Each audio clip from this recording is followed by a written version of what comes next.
A teenage boy sat quietly in his first-class seat, ticket in hand, saying nothing to anyone. The flight attendant didn't care.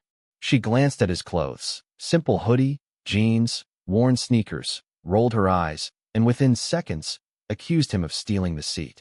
Then she slapped him, right there, in front of everyone. What she didn't realize was that the man sitting 3 rows behind wasn't just another passenger. He was the boy's father, and the owner of the entire airline.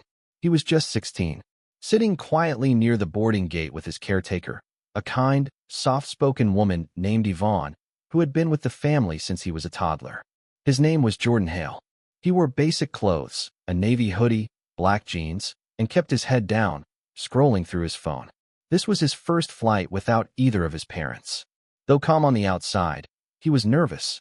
He had always flown on private jets with his family, always with his father beside him. But today, he would fly first class on a commercial flight. Just him and Yvonne. His father had made sure every detail was right. The ticket was under Jordan's full name, all the way to a handwritten note tucked into his bag. Be brave. I'm proud of you. Enjoy this ride. That note would mean more than he could have imagined. When boarding started, Yvonne took his backpack while Jordan showed his ticket to the gate agent. The woman smiled and waved them through without a second glance. They stepped into the luxurious space of the first-class cabin, wide leather seats, soft lighting, and quiet classical music playing overhead. Jordan slid into seat 2A, next to the window. Yvonne took 2B. He buckled in, pulled out his headphones, and got ready to relax. Then she appeared. The flight attendant's name was Dana. Early 40s, sharp jawline, tight blonde bun, red lipstick drawn like a threat. She walked past other passengers, offering soft smiles. But when she reached their row, her expression changed.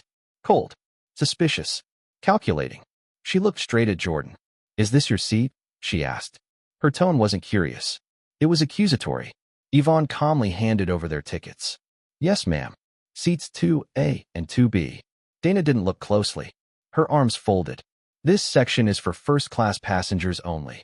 "Yes," Yvonne replied evenly. "We're aware. These are our seats." Dana's tone sharpened. "If there's a mistake with your tickets, we'll correct it. But you can't stay here." "These aren't wrong," Yvonne said, pulling out her phone. "His father booked these. Confirmed everything." Dana waved her hand dismissively. "Take your things and move. I don't have time for this." Jordan looked up, confused, embarrassed. "But this is my seat," he said softly. Dana's eyes narrowed further. "Are you talking back to me?" Before anyone could process it, she slapped him. A hard, swift strike across the cheek, loud enough to echo through the cabin. Everything stopped. A woman gasped. A man lowered his coffee. Another covered her mouth in shock. Jordan sat frozen, red spreading across his cheek. His eyes blinked. He didn't cry, didn't yell, just sat there, stunned. Dana's voice cut through the silence. "Don't raise your voice again." And just like that, she walked away. Jordan reached into his pocket and typed on his phone. "She hit me. First class." Then pressed send. Yvonne knelt beside him, napkin in hand. "Are you okay, baby?" He nodded. "Barely." A buzz on his phone. "What do you mean she hit you? Where are you?" He typed back, still in 2A. "She said I didn't belong here. She slapped me in front of everyone." Another buzz. "Sit tight. Don't move. I'm on this flight." Jordan blinked. On this flight. He looked around. And then he saw him. 3 rows back, in 5C, a tall man in a tailored suit stood up. His stride calm, but eyes burning. He moved like someone used to power. Quiet power. It was his father, Isaiah Hale. The mood in the cabin changed instantly. Heads turned. Dana noticed him too. Her fake smile collapsed. Isaiah reached her without rushing. He didn't raise his voice. Didn't need to. "You slapped my son," he said, voice like ice. Dana stammered. I didn't realize." "You didn't realize he was my son? Or you didn't realize what you were doing?" I thought he wasn't supposed to be here. That he was trying to sneak in." "You thought," Isaiah said coldly. "Did you check his ticket?" I asked to see it. It didn't seem right." "Did you call anyone to confirm?" "No, I didn't think I needed to." "You didn't think," he repeated. "So you hit a child in front of a full cabin." The quiet had teeth now. Phone's recording. Eyes wide. Dana looked around, realizing. Isaiah turned to a junior flight attendant. "Get the captain. Tell him Isaiah Hale wants a word." Dana froze. The junior crew member moved quickly. Minutes later, Isaiah held the cabin phone. Captain, this is Isaiah Hale. I assume you've been notified. Good. I want her removed from cabin duty. Immediately. I want security waiting when we land. Dana turned pale. Passengers watched her. Not out of curiosity, but judgment. The silence was thick. The captain's voice crackled through the intercom. Understood, sir. She will be relieved of duty. Isaiah handed the phone back, then turned to Dana one last time. Go to the back. Do not speak to another passenger. You're done for this flight.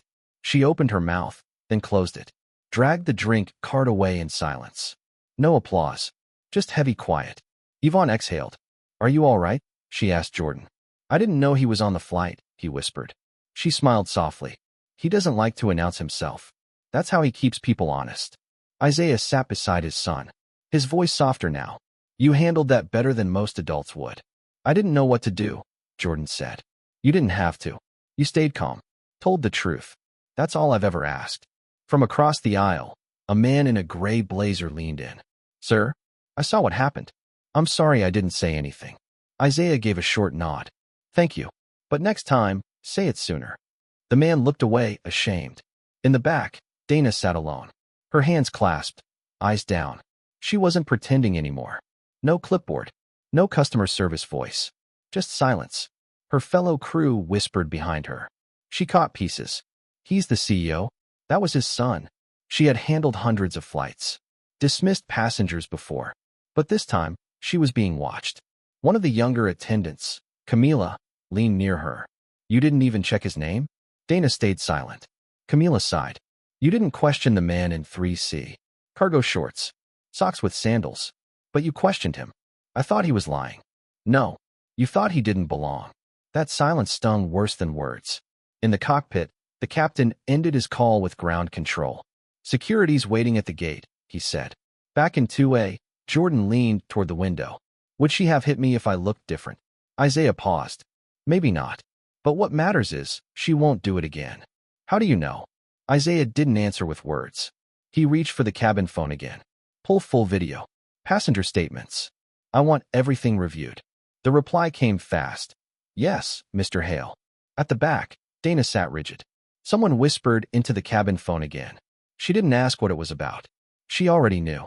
Passengers weren't just observing anymore. They were remembering. Judging her not just for the slap, but for the assumption. Isaiah had built his airline from scratch. People saw the suits, the headlines. They didn't see the nights he fought to be respected in boardrooms that never expected a black man to be CEO. This wasn't just about his son. It was about the system. As landing approached, Isaiah stood, addressed the crew in private. You are trained to treat every passenger with dignity. That training failed today. That boy, he's mine. But even if he wasn't, he deserved better. Every one of you will write a report, because this won't stay in the air. He returned to his seat. Brenda, he said quietly, when we land, walk him straight to the car. Press will be waiting. What about you? I'm staying. Why? Because consequences stick when you don't walk away. The plane touched down. The cabin door opened. Security waited. Quiet. Professional. Dana stood up slowly. Walked to the front. Her steps had none of the confidence she once had. The airline operations manager met her. Miss Green, you're being removed from duty per executive directive. Ground security will escort you. Her voice cracked. Yes, sir. As she stepped off, no one said goodbye. A man in a suit looked at Isaiah. Sir, I've flown this airline for years. I've never seen anything like this. Isaiah replied calmly. That's the problem. As passengers filed out, a woman leaned toward Jordan. You did nothing wrong. People saw it. He didn't reply. But his eyes held something new. Resolve. He walked off that plane different than when he boarded. Not angry. Not proud. Just changed. The next day, news headlines lit up. Flight attendant suspended after incident with airline CEO's son. Inside the airline headquarters, Isaiah signed off on a new policy. The Jordan Hale passenger respect protocol. Bias training. Real accountability. Anonymous reporting. Behavior audits. It wasn't PR. It was permanent. At school, Jordan returned quietly. Some kids stared. One said, that was crazy. You didn't even do anything. Exactly, Jordan replied. A younger student came up. My teacher says I talk too much. But my brother gets called confident. Jordan smiled. Don't change. Let them catch up. In a meeting room, Isaiah looked over a proposal. Let's name the new training program after my son. Silence followed. Then nods. Back home, Jordan received an email. From Dana. Subject. From the woman who judged you. It read, I didn't know you, but I made a choice about who you were. I took your piece. I can't undo it, but I can make sure it never happens again. I'm sorry. He read it 3 times. Didn't respond. Didn't delete it either. Some things don't need answers. They just need to be heard. A month later, a school forum titled Voices That Matter invited Jordan to speak. He stood on stage and said, I followed every rule, but I still got pulled out. Still got hit. She didn't ask questions. Just saw me and decided. But now people are listening. Because I stayed in my seat. I stayed quiet. And I made the world see me. And they did. Not just as the boy in 2A, but as the reason the system finally changed.